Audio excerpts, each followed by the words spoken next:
Bismillahirrahmanirrahim. Assalamualaikum warahmatullahi wabarakatuh.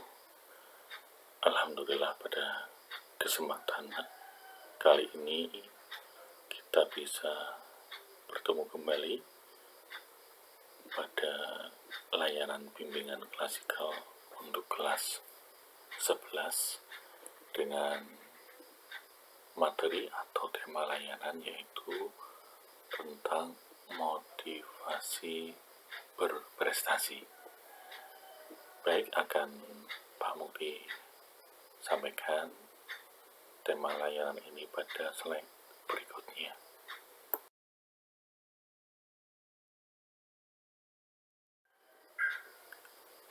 Adapun tujuan disampaikannya materi atau tema layanan ini adalah agar kalian dapat memahami pengertian motivasi berprestasi serta mampu mengetahui dan menerapkan cara meningkatkan motivasi berprestasi. Sebagai pengantar atau persepsi tema materi layanan kali ini, sekaligus untuk membuka wawasan kita, di sini disampaikan bahwa bangsa Jepang begitu pesat dan unggul dalam produktivitas dan prestasi teknologinya. Bangsa ini telah mampu mengalahkan Eropa dan Amerika. Kini Korea mulai membuntuti Jepang. Apa rahasianya? Bagaimana sumber daya manusianya? Sehari-hari kita sering menemui orang yang begitu rajin, tekun bekerja, dan sangat berprestasi tinggi. Mereka sangat produktif dan kreatif. Namun sebaliknya, banyak orang dari kita yang bersantai-santai, bekerja ala kadarnya, bahkan bermalas-malasan. Mereka seperti acuh tak acuh dengan kesuksesan. Motivasi berprestasi merupakan bekal untuk meraih sukses. Dengan memiliki motivasi berprestasi, maka akan muncul kesadaran bahwa dorongan untuk selalu mencapai kesuksesan, perilaku produktif, dan selalu memperhatikan kualitas. Selanjutnya, apa sih pengertian motivasi itu? Motivasi di sini diartikan sebagai daya penggerak di dalam diri seseorang untuk mampu berbuat sendiri.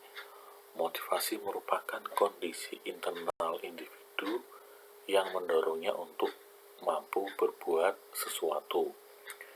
Peran motivasi adalah sebagai pemasok daya atau energizer untuk bertingkah laku secara terarah. Disampaikan Gleitman pada tahun 1986. Kemudian filosofi motivasi yang A. Pada hakikatnya motivasi diyakini sebagai hasil penguatan atau reinforcement. Sebagai contoh, perolehan nilai bagus atau pujian dari guru akan dapat menambah motivasi belajar siswa. Dorongan seseorang untuk menunjukkan bahwa dirinya positif, seorang yang baik, adalah motivasi untuk mendapatkan standar kepuasan diri atau cognitive dissonance. Selanjutnya, menurut Abraham Maslow dalam teori kebutuhannya, beliau menggambarkan motivasi dalam bentuk piramid. Kita membacanya urut dari bawah, tingkatan kebutuhan atau motivasi manusia. Dari yang paling bawah yaitu kebutuhan dasar atau biological needs. Ini kebutuhan paling awal, paling dasar yang harus dipenuhi terlebih dahulu. Kebutuhan dasar di sini meliputi kebutuhan makan, minum, rumah, uang, materi, dan lain-lain. Jika kebutuhan ini telah terpenuhi, kemudian naik ke kebutuhan akan rasa aman atau safety need. Meliputi kebutuhan rasa aman, tentram, kasih sayang, dan cinta. Kemudian kebutuhan yang ketiga yaitu kebutuhan sosial atau social needs, kebutuhan untuk bergaul, berteman, dan berkelompok. Setelah 3 kebutuhan bawah terpenuhi, biasanya akan naik untuk pemenuhan kebutuhan harga diri atau self-esteem needs. Kemudian sebagai pemuncak kebutuhan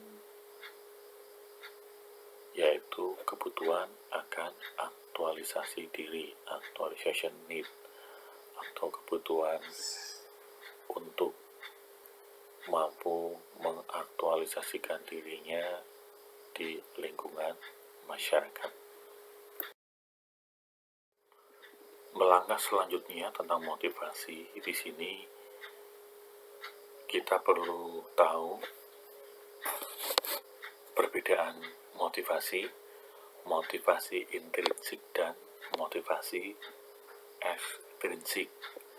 Secara umum, motivasi dapat dibedakan menjadi 2 jenis, yaitu yang pertama motivasi intrinsik, yaitu dorongan yang bersumber dari dalam diri seseorang. Contohnya dorongan ingin minum, dorongan ingin bisa, dan lain-lain. Yang kedua motivasi ekstrinsik, yaitu dorongan untuk berbuat sesuatu yang berasal dari luar diri seseorang. Contohnya, seseorang bertingkah laku karena adanya keinginan untuk mendapatkan penghargaan, pengakuan, pujian, hadiah, dan sebagainya. Kedua motivasi ini sangat penting, namun motivasi intrinsiklah yang dirasakan paling penting dalam keberhasilan seseorang untuk bertindak atau berprestasi. Dan dalam praktik, kedua motivasi tersebut harus dikombinasikan. Selanjutnya tentang tingkatan motivasi seseorang. Di sini ada 3 tingkatan motivasi seseorang berdasarkan yang pertama. Motivasi pertama adalah motivasi yang didasarkan atas ketakutan atau fear motivation. Ini motivasi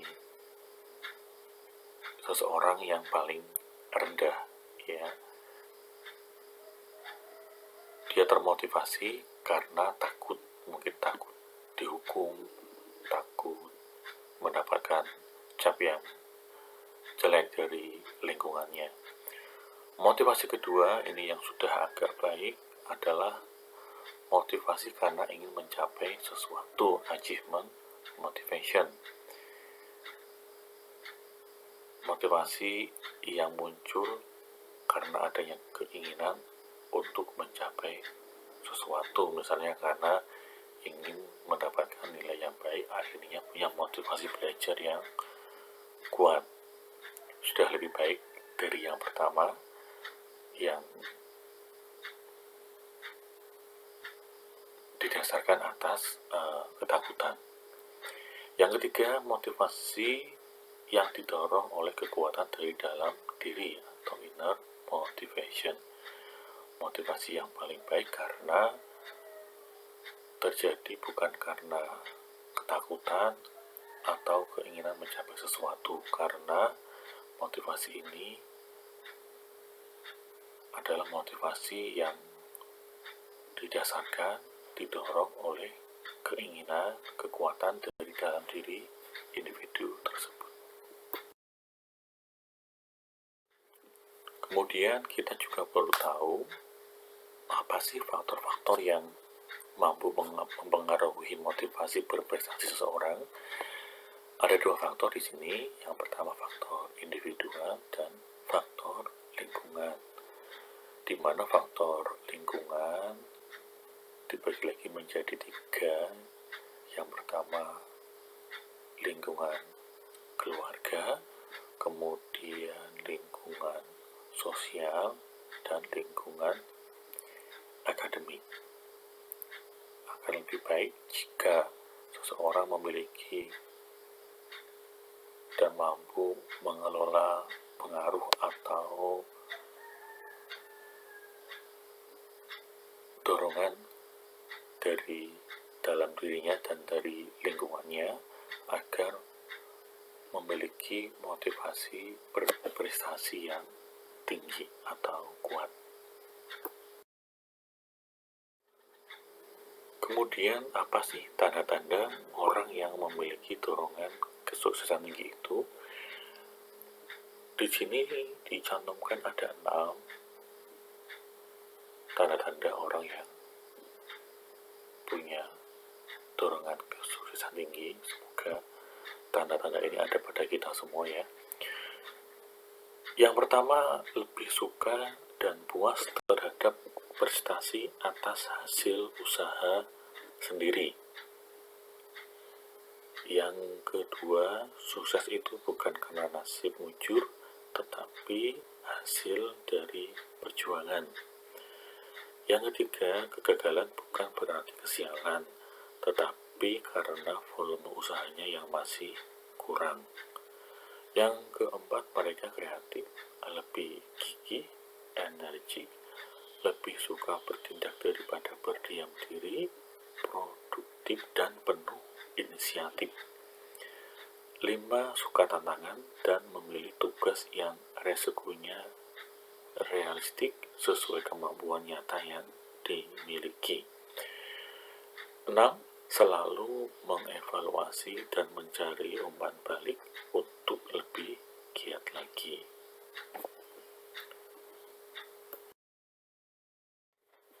Berikutnya tips atau kiat bagaimana cara menumbuhkan motivasi berprestasi.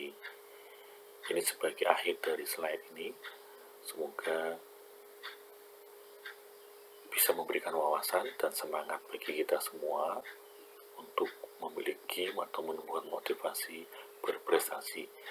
Yang pertama, menetapkan tujuan atau goal setting. Apa sih tujuan yang akan kita capai dalam suatu usaha, dalam suatu perjalanan yang kita sedang jalani? Yang kedua, susunlah target yang masuk akal. Target yang kira-kira kita bisa atau mampu mencapainya. Yang ketiga, belajar menggunakan bahasa prestasi. Selalu tanamkan dalam diri kita bahasa atau kalimat-kalimat yang mampu meningkatkan motivasi kita. Hilangkan kata-kata, kalimat yang pada akhirnya justru malah akan melemahkan kita. Yang keempat, belajar sendiri dan cermat menganalisis diri. Ya, artinya mampu untuk mengevaluasi kekurangan-kekurangan kita dan mampu mengoptimalkan kelebihan yang ada pada diri kita. Yang kelima, memperkuat motivasi. Tadi motivasi itu akan lebih baik jika berasal dari dalam diri kita sendiri. Lingkungan juga sangat penting peranannya dalam kita memperkuat motivasi yang ada pada diri kita. Demikian yang bisa saya sampaikan mengenai motivasi. Semoga dengan materi atau tema yang disampaikan bisa memberikan wawasan, bisa menjadikan diri kita semakin baik. Terima kasih. atas perhatiannya. Wassalamualaikum warahmatullahi